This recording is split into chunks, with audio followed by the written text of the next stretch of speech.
Hello, Regina, can you hear me? Hello. Hello, can you hear me? Hi, hello. Hello, yes. Can you hear me? Hi there.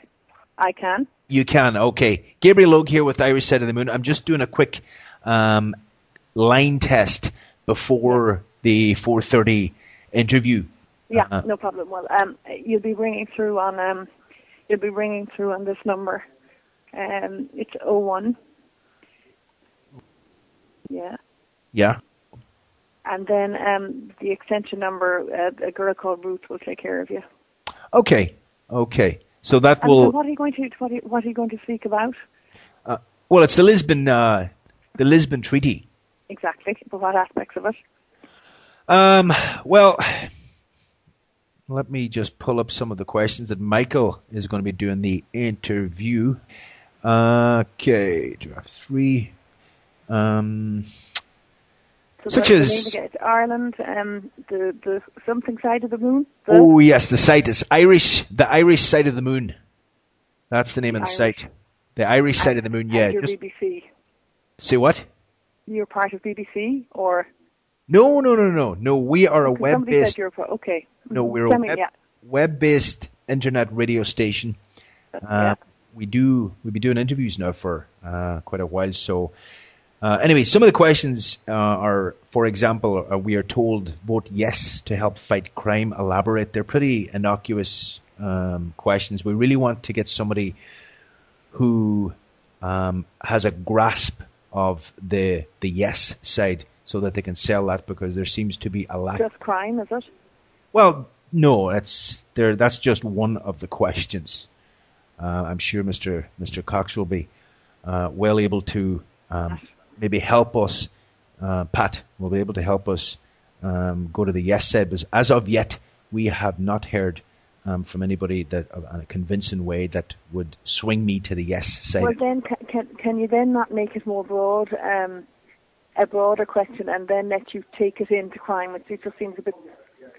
That's just for example. That's for example. I'll not be conducting the interview myself. Yeah. Okay, well, can you just give me, it would be just great, like, obviously Pat can answer any question, but I'm going to go into him now, and I'd just like to have a good view of the questions. That's kind of pretty normal. It is. Okay. Okay, so you have gone on the record as saying that timely and appropriate reform is the lifeblood of all successful organizations. That's a quote from himself. The winners are the ones that change. With that in mind, can you explain what the Lisbon Treaty is a response to, i.e. what do we change? What do we need to change? Yeah. Okay, that's for example. Okay. Every document of this nature is complex. Why has the complexity of the Lisbon Treaty become an issue? Okay. Has it become an issue? Say what? Has it become, as opposed to any other treaty? Well, that's the question. Another question would be, President of the European Council, a role without much power. Why create such a role? Why? Again, that's a chairman. It's a chairmanship. It's of no power but grant. We can discuss the chair. Yeah. So the President of the European Council. Yeah. Yeah. How long is it going to be? Well, I was under the impression that we had about 15 to 30 minutes. So we because I have him scheduled in for 10. 10 minutes. Yeah. Okay, we will alter to suit that. So yeah, please, because we've a tough day here. Okay, I understand. I can imagine. I can just imagine. 01. Just to reiterate that number again. And when we get through, we'll put you into the extension number. Extension. All right. Excellent. Regina, thank you very much. Okay. What time are you going to ring in advance? Well, we are ringing now in about 3 minutes. We were told at 4:30. Yeah. Yes. Is that okay? Yeah. It's 4:15 now. It's 4:15 now. So you're going to ring 3 minutes before. It's 4:27. 4:18. Yeah, I'm looking at the wrong clock. Yeah, 4:30. That's fine. We'll ring. You'll be ringing about 2 minutes. Okay. It's live, is it? No. This is a perfect. Grand. Okay. All right, Regina. Thank you. Okay. Take care. Okay. Bye-bye. Okay. Bye-bye. Hello. Hello. Who am I speaking with, please? My name is Greg O'Neill. Greg. Who am I speaking with? My name is Michael Leddy. I was ringing with regard to a pre-arranged interview with Mr. Pat Cox in connection with Lisbon and in connection with Ireland for Europe.ie. Is Mr. Cox available? He's not in the office at the moment. Can I take a message for him? When was the interview due to take place? As far as we understood, the interview was to take place right now. One of the guys who works with us here had been on the phone to this office about to Regina. Yeah, okay. I had spoken to a lady called Regina just about 10 minutes ago, and at that stage, Regina confirmed that Mr. Cox was available for a 10 to 15 minute interview with us. Okay, well, we just hold on the line there. I'll just see what the story is with that. Greg, thank you very much.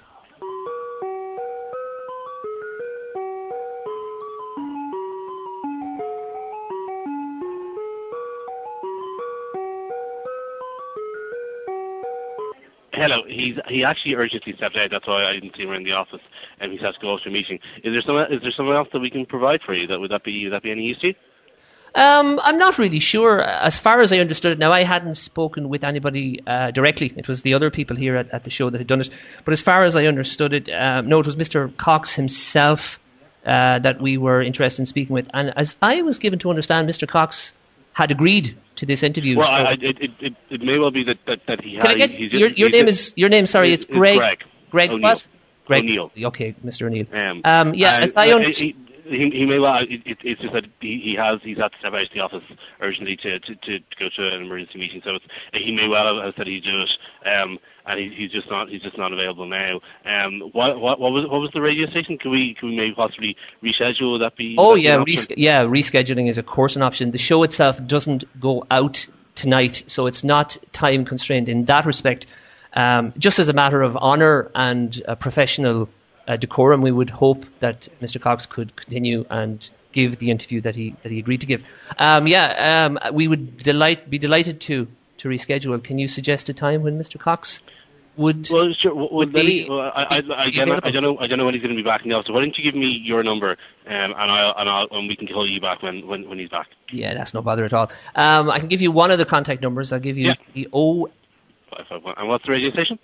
It's not a radio station. It's actually an independent radio show. I think Regina should be aware of all this because it was explained to that lady at length. Basically, she's stepped out with Pat. So that's fair enough. No, I understand. I can imagine that you guys are fairly flat out. A little bit, yeah. Well, am I through to the offices of Ireland for Europe? You are indeed, yeah. Yes, fair enough. Yeah, I'm very familiar with your website, and I can imagine that. In the lead up to October 2nd, you're very busy. We are an independent show. We've spoken to various people from the No side. Mm-hmm. And this week we've had a chance to cover a press conference with Antonishta. We got some coverage of that, and we're keen to speak with a couple of people. We want to put together a show on the Yes side obviously before Lisbon. It won't make much afterwards. It's a show called Irish Side of the Moon. And it's a podcast that's produced here locally. It is affiliated with an online station called WADIO International, based out of France. And WADIO, Radio Media. But the show itself is Irish Side of the Moon, and as I say, we are anxious and interested in putting together a pro-Lisbon Treaty show, and that's why the interview with Mr. Cox was arranged. And as far as I'm understanding, again, I hadn't spoken to anybody directly, but Shane or Gabriel from our side had actually spoken with Regina and somebody else as well. No, somebody else maybe. But anyway, as far as I'm understanding, Mr. Cox was available for 10 minutes, and we'd very much like to reschedule and very much like to go ahead with that whenever suits him. Okay. All right. Okay. Well, I'll see what the story is there, and as soon as I get an answer when he's going to be back, we'll be back in touch. That's brilliant. And I'll tell you, I'll leave you to get back to me. Also, would it be all right if I was to get back in contact with you? Should I leave it a few hours, or should I phone you first thing in the morning? Which would be preferable to you? Well, I know that I'm going to be out of the office now in about half an hour from then until tomorrow morning. So you reckon if I phone you on this number first thing in the morning, it might suit you better? Yeah, probably. Yeah. Greg, if I don't hear from you tonight, I will be phoning you in the morning, and I thank you very, very sincerely for your help with all this. Bye-bye. No worries. Okay, bye-bye. Bye-bye.